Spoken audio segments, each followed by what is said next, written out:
গুরুতর অসুস্থ BNP chairperson ও সাবেক প্রধানমন্ত্রী খালেদা জিয়া টানা কয়েকদিন ধরে রাজধানীর এভারকেয়ার হাসপাতালে চিকিৎসাধীন। সিসিইউতে দেশি বিদেশি বিশেষজ্ঞদের নিবিড় পর্যবেক্ষণে থাকা তাকে নিয়ে উদ্বিগ্ন দলটির নেতাকর্মীরা।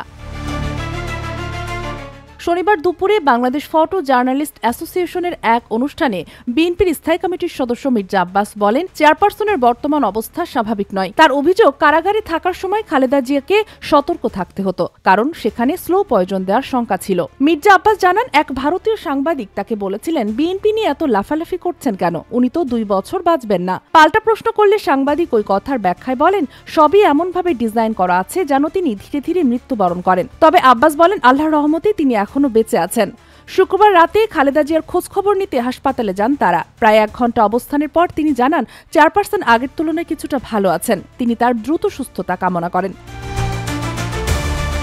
এদিকে নির্বাচন প্রসঙ্গে মির্জা আব্বাস বলেন, বিদেশে বসে যারা চক্রান্ত করছে তারা দেশকে বছরের পর বছর দখলে রেখে ক্ষতিগ্রস্ত করেছে। তাদের বক্তব্য দেশকে বিভ্রান্ত করছে। তিনি আশা প্রকাশ করেন, আগামী ফেব্রুয়ারিতেই জাতীয় নির্বাচন হবে।